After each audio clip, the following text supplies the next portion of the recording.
기초가 무너지면 전부 무너진다. 이와 같은 제목으로 말씀을 함께 나누겠습니다. 지난주 말씀을 여러분 떠올려 보시길 바랍니다. 제목이, 일단 제목부터 생각이 나십니까? 지난주 말씀.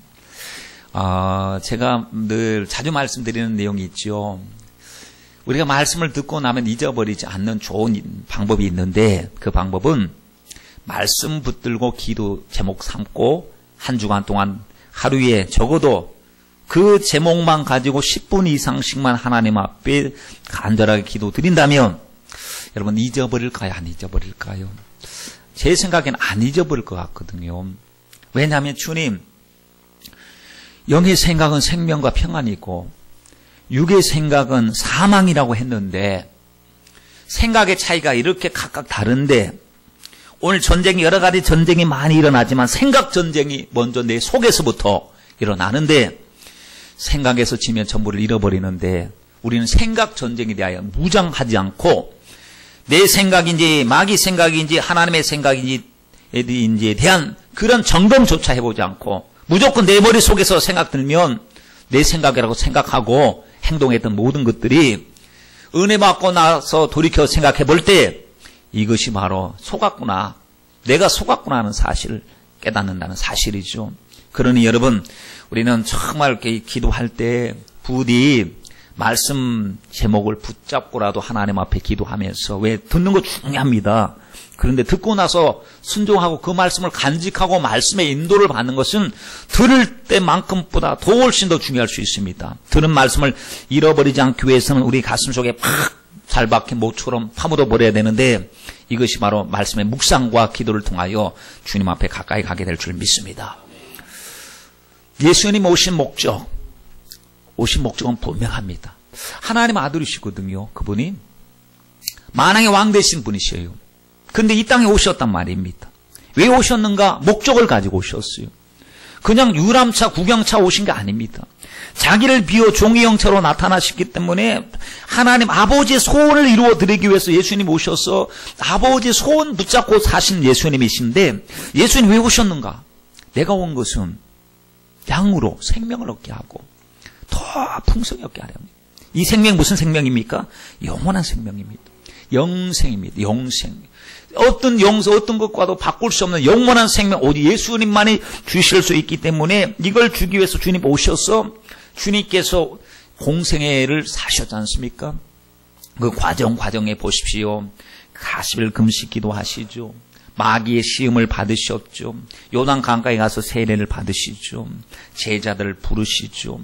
그리고는 이제 정말 이 정처 없이 주님이 가시는 곳곳마다 회개하라, 하나님의 나라의 복음을 증가하기 시작하시죠. 그곳에 하나님의 나라가 임하죠. 마귀가 떠나가죠. 귀신이 떠나가죠. 하나님의 나라가 임한 것입니다. 여러분, 그렇습니다. 주님은 지금 공생의 가운데 짧은 시간 3년 내지 3년 반 동안 짧은 이 공생의 가운데 하나님의 뜻에 집중을 하셨단 말이죠. 그러면서 이제 오늘 말씀에 보면 이 공생애가 얼마 남지 않는 바로 그때 비로소 주님께서 마음속에 참으셨던 말씀을 하시는 겁니다. 나중에 베드로의 신앙 고백을 듣고 나서 그 다음에 주님이 비로소 내가 대제사장에게 고난받고 죽게 될 것이다 이런 말씀을 하셨거든요.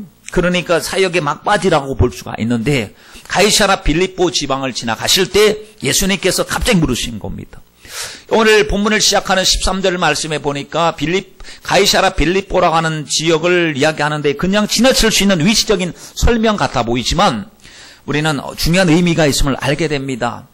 그곳이 어떤 곳이냐? 가이사, 황제 이름이죠. 가이사 더하기 빌립, 헤롯 빌립, 그 이스라엘의 분봉왕이었던 헤롯 빌립이 이름을 두었는데, 헤롯 빌립이 왕에게 무슨 잘 보이려고 그 지역에 황제 도시 같은 곳을 만들어서 이름을 붙였답니다. 가이사랴 빌립보라고. 그러니 황제 도시가 아무 곳이나 황제 도시가 될 수 있겠습니까? 조건이 맞아야 됩니다. 가장 큰 조건 중에 하나가 일단은 넓어야 되고 규모가 돼야 되고, 그리고 제일 중요한 것은 가장 잘 보이는 곳에, 높은 곳에 황제 신상을 갖다 놓는 것입니다. 항상 보면 황제가 신적인 존재다, 황제를 숭배하라, 황제를 생각하도록 항상 잘 보이는 아주 좋은 목소에 황제 신상을 갖다 놓고 모든 사람들이 황제에게 숭배하고 있는 그 도시, 그리고 다른 우상들이 만연해 있고 인본주의가 만연해 있는 그 도시, 가이사라 빌보였다는 것이죠. 오늘 우리가 살고 있는 이 시대가 바로 가이사라 빌보와 똑같습니다. 하나님을 대적하는 세상, 세속주의가 만연한 세상, 하나님을 등지고 살아가는 이 마귀가 장악하고 있는 세상, 가이사라 빌보 같은 곳에서 주님이 묻고 계십니다. 사람들이 나를 누구라 하느냐. 그때 제자들이 말하길, 들어는 세례요한, 들어는 엘리야. 여러분, 세례요한하고 엘리야 대단한 주님의 일꾼들이잖아요. 그리고 어떤 이는 예레미야나 선지자 중에 하나입니다 라고 했을 때는 더러는 그 정도로 예수님이 보통 분은 아니셨다는 거예요. 그들이 봐도 하나님 아들까지는 인정하지 않아도 굉장히 대단한 분이 오셨다. 야, 저런 분 주목받을 만한 분이시다 라고 했는데 세상 사람들의 답변이 틀렸단 말이죠. 왜냐하면 주님은 세례요한이나 엘리야와는 비교가 되지 않는 하나님의 아들로서 이 땅에 오셨거든요. 세상 사람들은 모를 수 있습니다. 예수님에 대해서 예수님 누구시냐 하면은 그거 가난한 자, 죄인의 소외된 친구, 또 4대 성인 중에 한 사람 정도로 인정을 할 때 주님이 묻고 계시면 그 이름에 너희는 나를 누구라 하느냐 묻습니다. 그러니까 세상 사람들이 하는 고백과 우리 고백이 틀린 고백, 정말 아는 고백과 모르는 고백이 따로따로 나오는 것처럼 주님이 묻고 계십니다. 그럴 때 베드로는 말했습니다. 주는 그리스도시요 살아계신 하나님의 아들이십니다 라고 했습니다. 어떻게 보면 성령의 감동을 받아서 혈육으로 나온 지식이 아니라 아버지께서 알게 하신 지식으로 지금 이야기를 하고 있는데, 여러분 이 고백이 얼마나 중요한 고백인지 신앙의 기초가 되는 고백임을 알 수가 있습니다. 왜냐하면 이 고백 위에다가 주님께서 교회를 세우시겠다라고 말씀을 하셨기 때문입니다. 여러분, 신앙생활의 기본 굉장히 중요합니다. 우리가 어떤 사람을 봤을 때 사람을 봐도 기본기가 안 되는 사람들이 있거든요. 기본이 안 돼 있는 사람들, 인성의 기본이 안 되어 있고 그냥 어떤 일꾼의 기본이 안 돼 있는 사람들을 봤을 때 기본부터 다시 배워야 될 것이 아니냐라고 이야기합니다. 근데 혹시 여러분, 우리는 어떻게 사람들에게 비춰질까요? 신앙생활할 때 신앙생활의 기초는 갖춘, 기본기가 단단한 성도로 보여질까요? 아니면 기본기조차가 되지 않고 겉으로만 무진장 높이 쌓아놓으면서 보이지 않는 부분이라고 해서 허술하게, 가장 보이지 않는 부분이 훨씬 더 중요한 것 여러분 아시지 않습니까? 나무에도 뿌리가 더 중요하고 건물에도 기초 공사, 지하로 들어가는 공사가 더 중요하다는 사실 압니다. 기초가 허술하면 위로 올라갈수록 위험합니다. 현재까지 세계 최고층 건물이 두바이에 있는 부르즈 칼리파라고 하는 빌딩인데 얼마나 높은가 봤더니요, 828m가 되는 거예요. 위로 옆으로 828m 눕혀놔도 굉장히 멀리 보이는데 아득하게 보이는 그 거리를 꼭대기 수직으로 세워서 하늘로 올렸으니 828m. 옛날에 바벨탑을 샀을 때는 그 정도는 못 샀을 거란 말이죠. 엄청난데 어떻게 그렇게 높이 쌓아 올릴 수 있었는가? 안반 위에다가 특수 콘크리트 공법을 통해 가지고 45,000 평방미터의 넓은 그런 곳에다가 기초를 든든히 했기 때문에 꼭대기 올라간 것이라고 설명을 합니다. 여러분, 그렇습니다. 공부할 때 기초 실력 중요하고 스포츠하고 운동할 때도 기본기 연습하는 거 중요한데 그 무엇보다도 신앙생활에 있어서 기초가 굉장히 중요합니다. 그렇다면 여러분, 기초를 잘 갖추셨는가 한번 생각해 보세요. 무조건 오래 다니고 뭐 집사님이라고 기초 다 갖췄다 이거 아니고, 과연 믿는 자의 이 믿음의 모습 속에서 나에겐 정말 기초가 바로 확실히 되어 있는가? 그렇다면 기초가 뭘까요? 예배입니까? 기도일까요? 충성하는 게 기초일까요? 헌신하는 것이 기초일까요? 아닙니다. 그 기초가 아닙니다. 그것은 기초 위에다 쌓아 올라가는 그 과정이에요. 충성도, 헌신도, 예배드림도, 기도도 보면 기초가 있어야 그것이 쭉 올라 나오는데, 오늘 말씀이 바로 그것입니다. 기초에 대한 말씀을 하고 있는 것입니다. 여러분, 우리가 믿습니다 합니다. 근데 뭘 믿냐 하면, 그걸 몰라, 난 무작정 믿어. 그럼 말이 안 되잖아요. 기도 열심히 합니다. 뭘 위해서, 누구한테 기도했냐?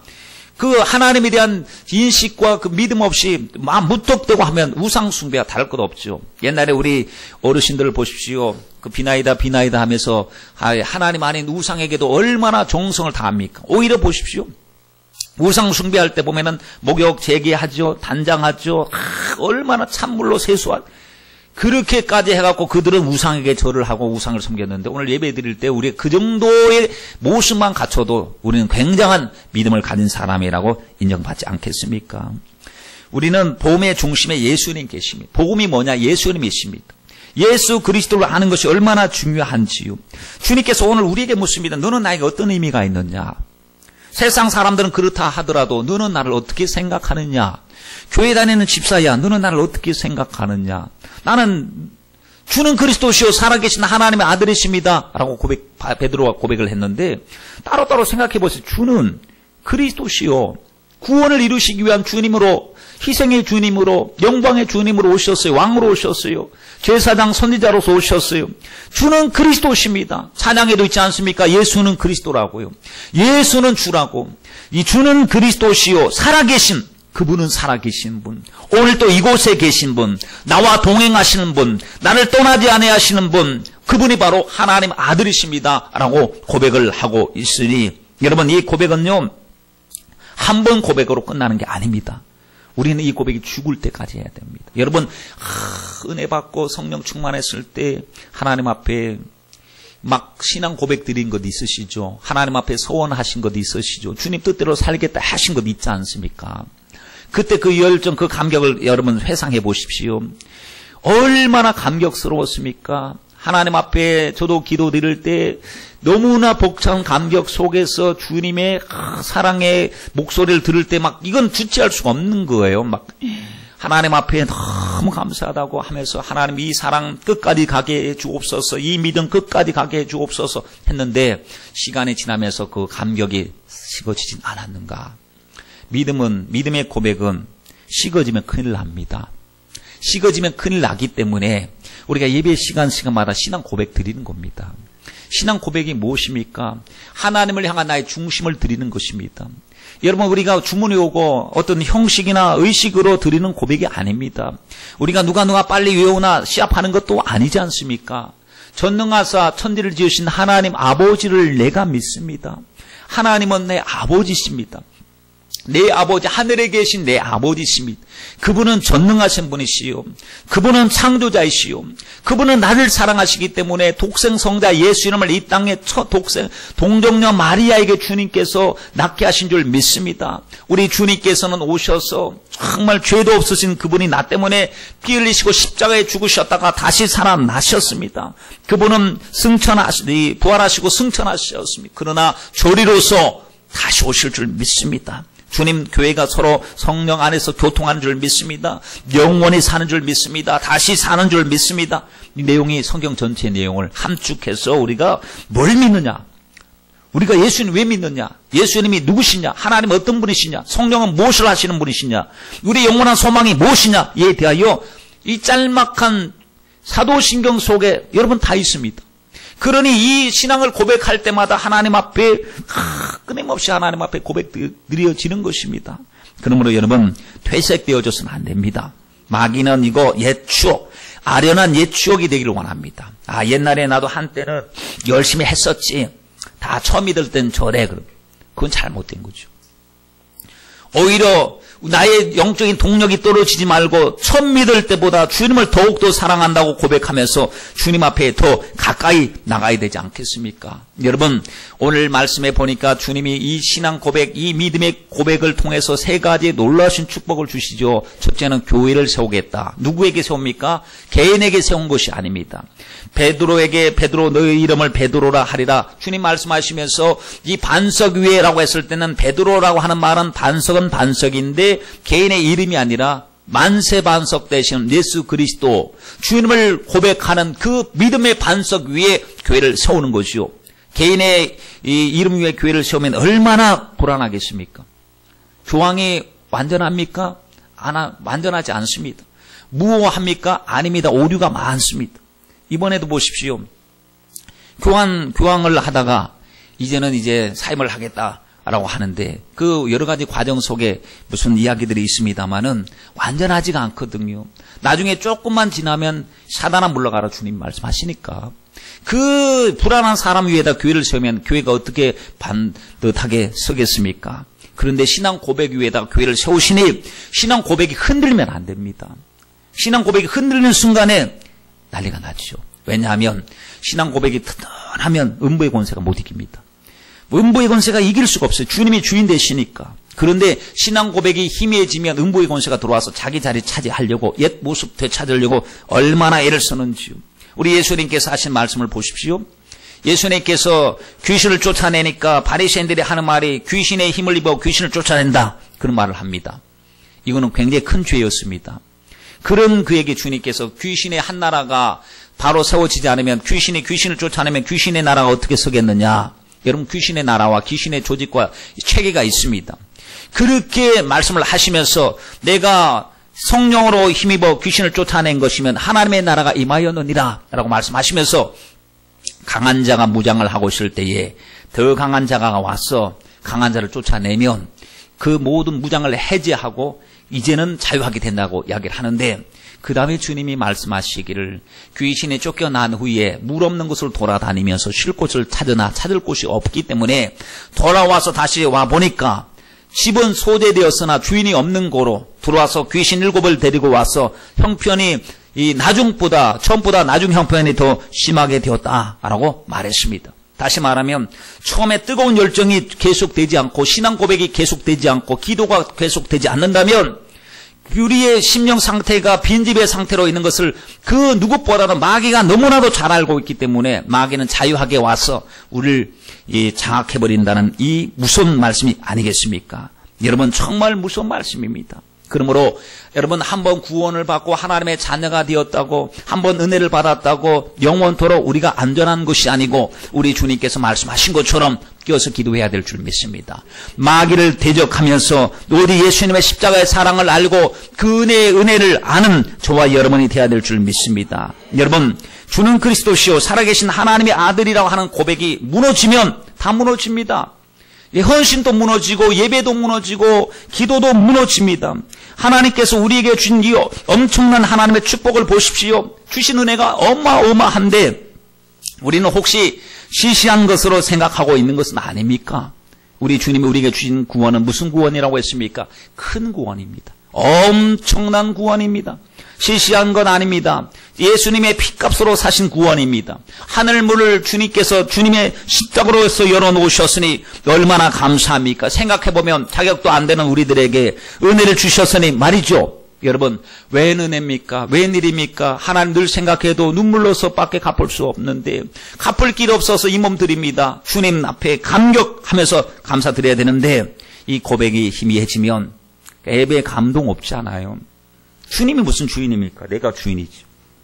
주님보다 내가 더 중요하죠. 주님 말씀보다 내가 더 중요하죠. 그런 그에게 헌신과 충성을 기대할 수가 있겠습니까? 작은 것에서부터 지고 있는데 큰 것에 나중에 충성할 수 있겠느냐 말이죠.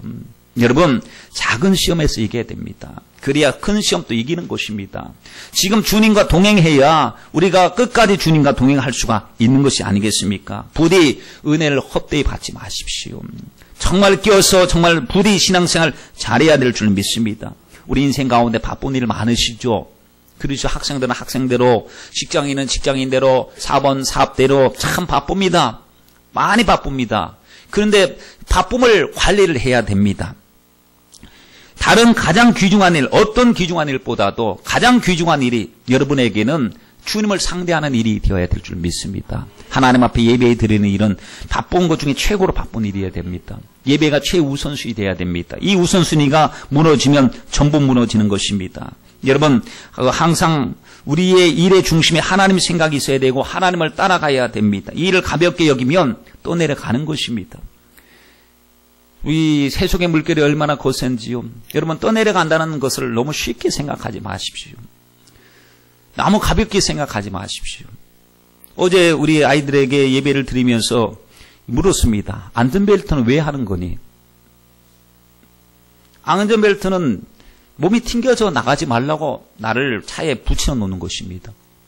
왜 그러냐면 가던 속도에서 갑자기 브레이크를 잡으면 몸은 가고자 하는 그 힘이 운동의 방향이 있기 때문에 몸이 그냥 유리창 밖으로 뛰쳐나갑니다. 이러기 때문에 나를 붙잡아 놓기 위해서는 안전벨트를 차에다 나를 묶어놔야 됩니다. 세상의 그 흐름이 얼마나 빠른지 주님이 스톱할 때 나도 딱 스톱해야 되는데 주님과 내가 묶여져 있지 않는다면 너무 쉽게 세상으로 그냥 창문을 뚫고 하나님의 섭리의 그 창문 보호의 테두리를 뚫고 세상 바깥으로 나갈 가능성이 굉장히 많은 사람들이기 때문에 여러분 영적인 안전벨트를 꼭 매고 우리 또 내려가지 않도록 힘쓰고 애써야 됩니다. 고린도전서 3장 말씀에 보면요, 사도 바울 선생님께서 신앙생활을 건축에 비유하셨어요. 건축에 비유하실 때 보면은 이렇게 말씀하셨죠. 고린도전서 3장 10절로 11절 말씀에 내게 주신 하나님의 은혜를 따라 내가 지혜로운 건축자와 같이 터를 닦아두매 다른 이가 그 위에 세우나 그러나 각각 어떻게 그 위에 세우기를 조심할지니라. 이 닦아둔 것 외에 능히 다른 터를 닦아둘 자가 없으니 이 터는 곧 예수 그리스도라 그랬습니다. 그러니 예수 그리스도의 터 위에 우리의 기초, 우리의 예수 믿는 사람은 남녀노소 빈부, 귀천, 유무식 할 것 없이 모든 사람들이 예수 믿을 때 동일한 삶의 기초를 받습니다. 주님의 이름, 하나님의 자녀의 권세, 예배에 들으신 특권, 그러니 예수 위에 새롭게 이제 무너지지 아니할 반석 위에다가 어떻게 세울까 조심하는 것은 우리의 몫입니다. 가장 너무나 귀한 거예요. 예수님을 나의 삶의 자원으로 받았어요. 나는 하나님의 자녀가 되었습니다. 하나님 앞에 날마다 예수의 이름으로 나갈 수 있는 길이 열렸어요. 이것이 기초예요. 하나님의 자녀의 기초를 받았으니 생각해보면 기초가 너무 귀한 거예요. 너무 값진 거예요. 하나님의 아들 되신 예수님 나의 삶의 주인이 되신다는 이 사건 하나만 생각해도 너무 감사해서 사도 바울은 어떻게 고백합니까? 주님 이제 내 안에 사느니 오 예수 그리스도 주님밖에 없습니다. 사나 죽으나 난 그리스도의 것입니다. 그리스도 안에서 살겠습니다. 이전 것은 다 지나갔습니다. 보라 새 것이 되었습니다. 옛날 건 다 배선물입니다. 분토처럼 내버리겠습니다. 주님은 나 인생 가운데 최고이십니다. 최고의 보물이십니다. 라고 하면서 주님을 위해서 살았어요. 그의 남은 생에 오랜 주님을 위해서 올인했단 말이죠. 금이나 은이나 보석으로 집을 지어가면서 땀과 눈물과 헌신으로 집을 지어가면서 하나님의 그 영광을 바라보고 장차 그가 경험할 주님과의 만남의 그 아름다운 것을 기약하면서 정말 소망 속에서 살았는데 믿음 안에서 승리한 사도 바울과 같이 금이나 은이나 보석과 같이 좋은 값진 것으로 주님은 가장 값진 것 드려야 돼요. 우리 주님께 가장 값진 시간 드려야 돼요. 가장 값진 것을 드려야 돼 하면서 감사하면서 신앙생활을 하는 사람과 가장 좋은 것을 받고 나서도 별 감사도 없고 기대감도 없고 헌신도 없고 충성도 없고 집이나 나무나 풀과 같은 것들로 지어가면서도 이 정도 했으면 됐지 뭐 나에게 뭘 덜 원해. 이 정도 했으면 중간쯤 되지 않나. 아무개 집사를 보니까 나보다 못하던데 하면서 선줄로 생각하고 착각 속에서 빠진다면 똑같은 주님을 섬기고 있는 우리들이 주님을 대우하는 상대하는 자세가 틀렸다는 거죠. 여러분은 어느 편이십니까? 예수님이 그토록 우리를 위해서 주시고자 했던 이 생명을 오늘 우리가 부여받았는데 예수의 생명이 우리 속에서 충만하게 하나님의 역사를 일으키기 위해서 주님 어떻게 해야 됩니까? 주님 이것이 주님의 뜻입니까? 물어가면서 성령의 인도를 받는 것이 우리의 기본인데 기본도 되지 않고 내 마음속에 주님이 계셔서 나를 주관하시고 그분의 말씀이 나의 동력이 되어야 되는데 동력이 뭡니까? 나를 움직이는 힘이 동력이에요. 어떤 사람 돈 주면 따라가는 사람 돈이 동력이죠. 어떤 사람 건강에 좋은 곳이 있다 그러면 따라가는 사람 건강이 동력이에요. 근데 예수님의 생명이 있다 그러면 주님의 일이라고 한다면 주님의 뜻이라고 한다면 그것이 나의 삶 속에 가장 큰 동력이 되어서 그것을 쫓아가는 우리가 되고 있느냐 이거죠. 500원짜리 동전이 한 요만하죠. 여러분 요만합니다. 500원짜리 동전으로 햇빛을 가릴 수 있습니까? 태양을 가릴 수 있습니까? 가릴 수 있습니다. 어떻게 가리느냐? 500원짜리 내 눈에 딱 붙이는 거. 그러면 태양이 안 보입니다. 감히 어떻게 태양의 크기와 500원짜리 동전의 크기가 같겠습니까? 상상할 수도 없습니다. 가릴 수가 없는 거예요. 안 가려집니다. 그러나 내 눈에다 딱 붙여버리면 그 500원짜리 동전, 작은 동전으로 인해서 하나님께서 허락하신 태양의 찬란한 광채와 그 빛이 보이지 않아요. 이처럼 여러분 오늘 하나님을 보고 세상을 볼 때 이런 식으로 사는 사람이 적지 않습니다. 성도임에도 불구하고 온 천지에 충만하신 하나님을 경홀히 여기고 자신들이 생각하는 것들만이 가장 중요하기 때문에 하나님보다 이게 더 중요합니다. 하나님보다. 이걸 내 눈에다 붙이고 사니 하나님의 영광이 안 보이죠. 하나님의 임재를 느낄 수 없죠. 하나님과 동행할 수 없고 하나님을 깊으시게 할 수 없죠. 그것이 오락입니까? 그것이 TV 시청, 인터넷 게임, 취미생활, 돈 버는 거, 자식, 그것이 내 눈에 콩깍지가 씌워듯이 씌워져서 하나님의 영광은 보이지 않고 잠시 잠깐의 그것이 진정한 실제처럼 그것이 내 눈앞을 가리고 있지 않느냐 이거죠. 그래서 주님 목소리가 안 들리고 주님의 영광이 보이지 않는다면, 그래서 주님을 위해서 일할 기회를 다 상실해 버리고 있다면, 여러분 하나님과 나 사이의 가로막힌 것을 걷어내야 됩니다. 회개하고 걷어내야 됩니다. 하나님과 나와 사이에는 예수의 이름으로 직통선이 열려져 있지 않습니까? 핫라인, 직통 전화가 연결되어 있어요. 기도하라고 주님이 우리에게 특별하게 설치해 주신 하나님의 놀라신 축복입니다. 이스라엘 백성들 보십시오. 그들은 너무 영광스러운 하나님의 백성들이었습니다. 그러나 우상 숭배하다가, 주를 시험하다가, 간음하다가, 원망불평하다가 하나님이 주신 약속을 몽땅 잃어버렸습니다. 그리고 나라를 빼앗기고 성전이 파괴되고 포로로 끌려가고 비참한 신세가 되었습니다. 그런데도 하나님이 긍휼히 여겨주셔서 때가 참에 회복하고 돌아오게 하시니, 포로 귀환 이후에 그들의 이스라엘 백성들이 가장 신경 썼던 것이 무엇인지 아십니까? 심령 회복, 기초 회복이었습니다. 말씀으로 돌아가자, 회개하자, 성전을 재건하자, 안식일 준수하자, 잃어버렸던 모든 하나님의 말씀들을 다 회개하자 하고 그 기초를 단단히 쌓으려고 작정하고 서명하고 기도하고 말씀 듣고 울기도 많이 울지 않았습니까? 여러분, 이렇게 기초가 중요합니다. 기초. 건물의 기초는, 건물의 가장 중요한 것은 기초입니다. 식물도 가장 중요한 것이 뿌리입니다. 이 보십시오. 꽃꽂이가 아무리 아름답고 이뻐 보여도 일주일 지나면 아마 못 볼 것이 되고 말 것입니다. 왜냐하면 뿌리가 죽었기 때문에, 뿌리로서 이탈되었기 때문에 그렇습니다. 겉모습이 번지르르하다고 안심하지 마십시오. 뿌리가 썩으면 안 됩니다. 뿌리는 우리 생각이 뿌리죠. 믿음이 뿌리죠. 하나님 앞에 예배드리는 것이 뿌리입니다. 여러분, 주님은 오늘 또 사람을 찾고 계세요. 믿음의 사람, 주님과 함께할 사람, 주님과 생각이 통하는 사람, 주님과 코드가 통하는 사람. 많고 많은 사람들이 있습니다. 얼마나 많습니까 지금. 그런데 역대하서의 말씀에 보니까 하나님께서는 온 땅을 두루 감찰하사 전심으로 자기를 향하는 자를 찾고 계신다 했는데, 주님께서 사울 왕 이후에 후대 왕으로 세우기 위해서 엘리압을 딱 세워놓았더니 아니다, 그가 아니다 그랬습니다. 다른 형들을 딱 세워놨더니 그도 아니래요. 그런데 다윗을 보는 순간에 그다, 그에게 기름을 보라고 했습니다. 사도행전에 보니까 내가 이세 아들 다윗을 보니 내 마음에 합한 사람이라, 내가 저를 통하여 내 뜻을 다 이루어 가겠다, 이 말씀을 하셨어요. 무엇 때문에 주님께서 다윗에게 감동하시고 무엇 때문에 다윗을 마음에 쏙 들게 하셨을까요? 키도 작은데, 나이도 적은데, 무엇 때문에 많고 많은 형들을 제치고 나서 막내였던 그 다윗을 보는 순간에 주님 마음이 쏙 들어서 나는 이를 통하여 내 큰 뜻을 다 이루어 가리라 말씀하셨을까요? 그 속에 있는 믿음을 보신 것인 줄 믿습니다. 여러분, 골리앗 앞에 섰을 때 남들이 없는 믿음이 그에게 있었어요. 광야길을 도망갈 때, 쫓겨다닐 때도 남들에게서 없는 하나님을 의식하는 신전의식이 그에게 있었고, 다른 사람들은 환경 중심, 현실 중심, 상황 중심으로 살아갈 때 오직 사나 죽으나 하나님 중심으로 살려고 했던 그 믿음이 주님 보실 때 남들은 몰랐습니다. 그러나 하나님은 그 믿음을 보시고 그 믿음 붙들고 일하시기를 원하셨고, 그 믿음 붙드시고 끝까지 하나님의 영광을 위하여 일하신 줄 믿습니다. 여러분, 주님은 우리에게 믿음을 찾고 계십니다.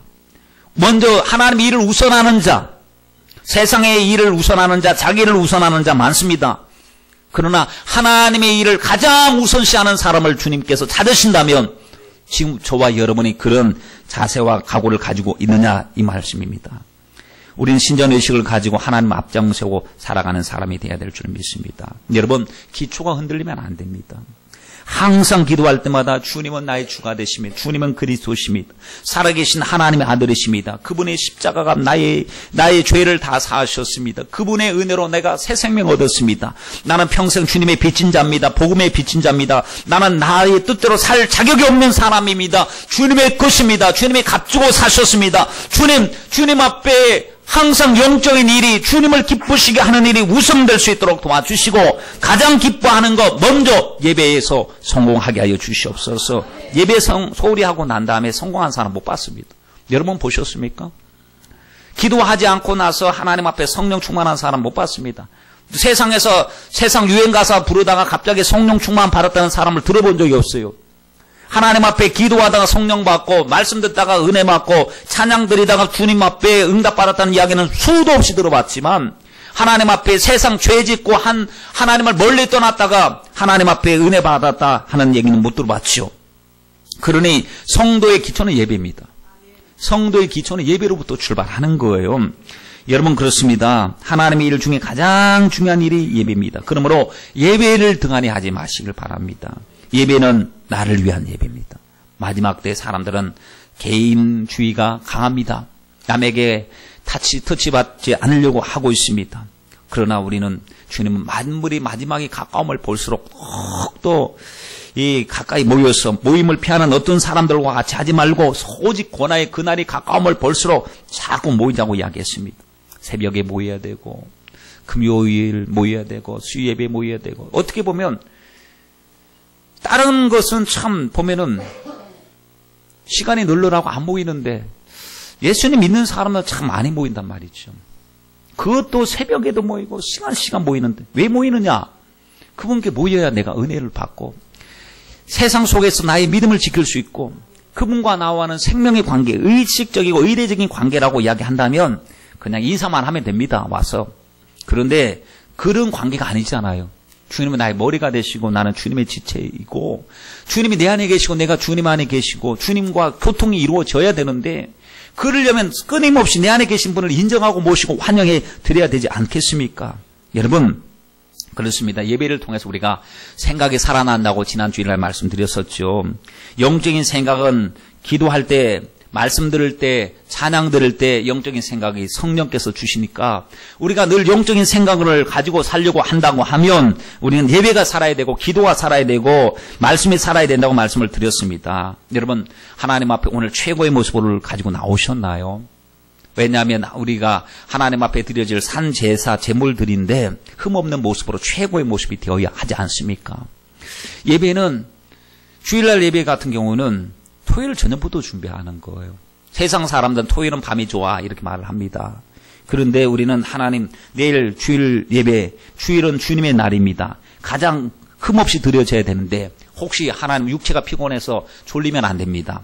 말씀 들을 때 하나님 졸리면 마귀가 내게 준 말씀을 다 뺏어가 버리는데 그 예배 시간만큼만은 정신이 또렷하게 하게 하시고 말씀 들을 때 너무 생생한 주님의 말씀으로 들려지도록 주님 나에게 은혜를 주시옵소서 하고 여러분 설교하는 설교자도 기도하고 준비하고 기도하며 하는데 듣는 분들도요 하나님 앞에 기도하며 준비하셔야 되는 거예요. 하나님 한 주간 또 승리할 수 있도록 말씀을 전할 때 주의 종을 통하여 하나님의 음성을 들려 주시옵소서. 우리가 듣기 원하여 사모합니다. 마귀 역사하지 못하게 하시고 말씀 들을 때 방해하지 못하게 하여 주시옵소서. 그래서 피곤하면 피곤함도 관리되어져야 합니다. 여러분 그래서 정말 은혜 받는 일에는 오직 예수님 생각해야 돼요. 그래서 주일은 누구의 날이냐? 주님의 날이에요. 내 날 아닙니다. 누구 의식해야 됩니까? 주님 의식해야 됩니다. 누구 기쁘게 해야 됩니까? 주님 기쁘게 해드려야 됩니다. 그러니 우리가 하나님 앞에 어떻게 하면 하나님 앞에 예배를 잘 드려볼 수 있을까? 어떻게 하면 하나님 앞에 감사할 수 있을까? 생각해 보십시오. 그리고 예배에 오기 전에 여러분 마음속에 기억하시든 아니면 쪽지에다 적어갖고 오시든 하나님 앞에 감사 제목을 쭉 적어보세요. 감사 제목을 한 주간 동안 하나님 감사합니다. 감사합니다. 또 회개 제목도 적어보십시오. 왜냐하면 기도할 때 그걸 가지고 하나님께 기도드려야 되니까. 하나님 은혜는 충만했는데 감사가 부족했습니다. 주님의 보살핌에 주님의 목소리는 있었지만 하나님 거절하고 살았습니다. 하면서 하나님 앞에 잘못된 것, 하나님과의 관계를 악화시킨 것에 대하여 하나님 앞에 회개하기 위해서 회개의 목록을 마음속에 적으시든 어디다 쪽지에다 적으시든 하나님 앞에 나왔을 때마다 하나님 앞에 진지하게 그걸 내려놓고 하나님 앞에 감사할 것은 그 감사가 풍성하도록 감사하시고, 잘못된 것은 막 그냥 하나님 앞에 나를 질책하는 그 마음을 가지고 하나님 앞에 해야 되지 않겠습니까? 우리가 이 모임이 동창회 모임도 아니고 개 모임 온 것도 아니고 무슨 야유회 온 것도 아니고, 하나님을 영화롭게 하기 위해서 우리가 하나님의 식구들로서 모여서 하나님께 예배드리는 이 귀한 시간에 주님 만나는 일에 반드시 성공해야 되고 은혜 받는 일에도 반드시 성공해야 되는데, 마귀는 예배당에 와 있는 저와 여러분에게도 어떻게 하면 예배를 못 드리게 만들까?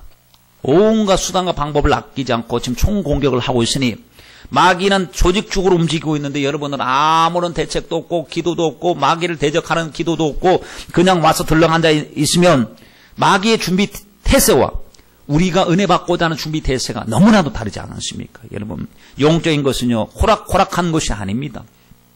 마귀는 자기 때가 얼마 남지 않은 줄 알고 분리해서 이 땅에 내려와서 지금 아주 날피고 있습니다. 그러므로 여러분, 우리는 서로 주님 안에서 하나가 되어야 될 줄 믿습니다. 우리가 처음에는 어떤 사람은 막 뜨거웠다가도 어떤 아픔이나 상처나 환경 때문에 축 처지는 경우도 있지요. 이럴 때 두세 사람이 내 이름으로 모인 곳에 했으니 우리가 서로 모일 때마다 아무개 집사님을 보니까 요즘 기도가 떨어진 것 같다 하면 같이 붙들고 하나님 앞에 기도하면서 주님, 내가 주님을 향한 열정이 식었습니다. 열정을 회복시켜 주시옵소서 하고 하나님 앞에 간절히 기도드려야 됩니다. 여러분, 나로 하여금 불타게 만드는 사람, 영적으로 유익되는 사람은요 밥 한 그릇 사주면서 대접하면서라도 붙어 있어야 됩니다. 왜냐하면 그 사람하고 붙어 있는 것이 영적인 유익이 되기 때문에 그렇습니다. 나에게 영적인 소진을 하고 영적으로 마이너스가 되는 사람은 여러분 가급적으로 그 사람을 위해서 기도는 해야 되겠지만은 그렇게 붙어 있으면 나도 식습니다. 연탄불 이야기 한번 해드리겠습니다. 연탄불, 우리 기집사님이 가게 연탄불을 피우고 계시잖아요. 연탄불 간혹 가다 연탄불이 꺼졌다고 번개탄 위에다가 올려놓고 이 불을 피우는 것을 보면서 신앙생활 저렇게 해야 되겠구나. 꺼지면 빨리 붙이려고 이 번개탄 올려놓고 불 붙어갖고 나도 붙어야 되는데 이거 꺼지면 안 되는데, 꺼져가는 연탄불 여러분 어떻게 합니까? 옆집에 있는 연탄불, 살아있는 연탄불 활활 타오른 거 하나 빌려와가지고 그 밑에는 놓고 그 위에다가 생연탄을 올려놓지 않습니까? 왜 올려놓습니까? 꺼지면 안 되기 때문에. 연탄불 꺼지는 것도 그렇게 냉랭한 것 견딜 수 없어서 연탄불을 꺼뜨리지 않도록 그 뜨거운 연탄불을 그 위에다 올려놓고 공기구멍을 맞춰놓고 같이 있다 보면요 붙여놓으면 붙기 시작합니다. 그 밑에 공기구멍을 확 열어놓으면 그 속에 바람이 들어가기 시작하는데 성령의 바람이 너와 나 사이에 서로 교통하면서 뜨거운 사람과 식은 사람을 같이 붙여놓으니까 여러분 같이 불 붙기 시작하는데 보십시오. 시간이 지나면 두 개 다 불덩어리가 됩니다. 연탄불이 활활 타오르는 것을 봤을 때 마음이 따뜻하지 않습니까? 이처럼 물질적인 것도 환경적인 것도 식으면 대패해야 되고 떨어지면 붙여야 되는데 이와 같은 마음을 가지고 하나님, 제가 연탄불 꺼져가는 시 지금 꺼져가고 있습니다. 주님, 성령으로 하나 되게 하시고 불 붙게 하여 주옵소서, 성령의 불을 붙여 주옵소서 하고 살기 위해서 몸부림을 쳐야 됩니다. 꺼지면 꺼지나 보다 이러면 안 됩니다. 여러분, 사느냐 죽느냐 하는 것 대단한 큰 문제가 아니겠습니까? 그러므로 하나님, 정말 주님 보실 때 가장 주님이 귀하게 여기는 것 나도 귀하게 여기게 하시고, 주님이 별로 시시하게 하찮게 여기는 것 내 눈에 보기에도 그것이 시시하고 하찮게 보일 수 있도록 은혜를 허락하여 주시옵소서. 이 생각, 이 마음, 주님의 마음 통해야 될 줄 믿습니다. 지난주 국민일보에 설교를 보는데 이 설교가 한 요만하게 옆에 이렇게 설교가 있는데 그 설교를 쭉 읽어보니까 참 마음에 공감이 되는 게 있더라고요. 뭐냐면은 이런 내용이었습니다. 교회의 부흥은 어떤 것일까요? 이렇게 하면서 이야기를 하는 것인데, 하나님 보실 때 큰 교회가 정말 큰 교회입니다 하면서 그 다음에 천국 갈 양떼가 많은 교회. 여러분 아멘 하십시다. 천국 갈 양떼가 많은 교회, 신랑 맞이할 신부가 많은 교회, 군사가 돼 군사로 전투하는 교회, 의의 병기로 쓰임받고 있는 교회, 포도나무 가지가 되어 열매 맺고 있는 교회, 달란트 장사를 잘하고 있는 성도가 많은 교회가 건강한 교회, 영적 교회로 부흥하고 있는 교회인 것입니다 라고 했습니다. 여러분 참 마음에 들면서 이렇게 되기를 원하고 우리가 이렇게 되어야 한다는 것이죠. 정말 천국 갈 양떼가 많아야 돼요. 어느 한 사람 빠짐없이 신랑을 맞이할 신부가 많은 교회, 예수 그리스도의 좋은 군사로 세워져 가는, 그래서 어떤 일에도 승리하는 주님의 일꾼의 교회가 되어야 될 줄 믿습니다. 여러분 신앙 고백이 희미하면 마귀는 너무너무 잘 압니다. 떨어졌구나, 믿음이 떨어졌구나 압니다. 음부의 권세가 역사하기 시작합니다. 음부의 권세가 이기지 못하도록 해야 되는데, 하나님 안에 하나님의 역사를 가로막는, 우리 안에 하나님의 역사를 가로막는 인본주의로 포장하고 합리주의로 포장한 귀신의 역사를 알고 이겨야 되는데, 우리가 긴장하지 않으면 우리도 모르는 사이에 마귀의 도구로 전락한다는 사실입니다. 여러분 마귀는 저기 세상 밖에 있는 사람들을 도구로 삼는 것보다도요, 가장 효과 본 그 방법이 뭐냐, 교회 안에서 자기 편을 만드는 것. 마귀 편을, 마귀와 코드가 같은 편을 만들어요. 그리고 그들을 이용합니다.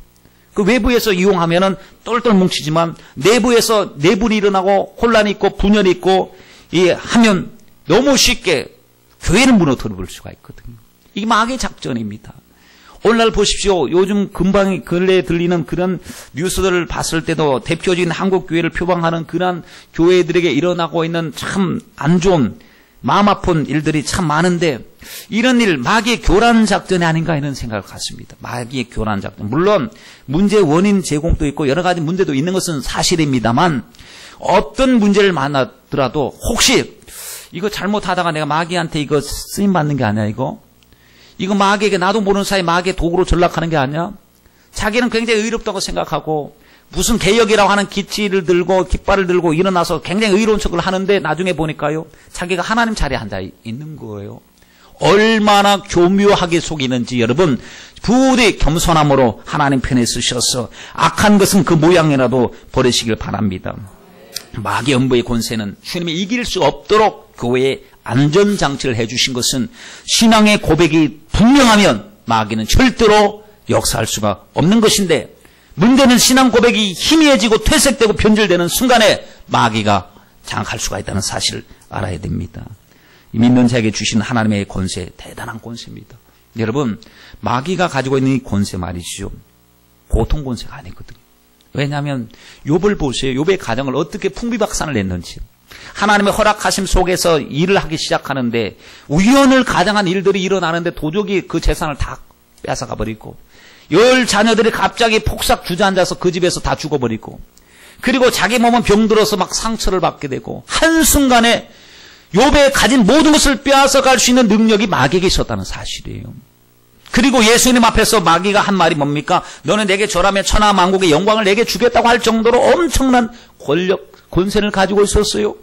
그러니 이 마귀의 권세는 어찌 해볼 수 없는 권세가 아닙니다. 그러나 인본주의적으로 다 감당할 수 없지만 더 큰 권세 가지면 됩니다. 권세는 권세로서 이기는 거예요.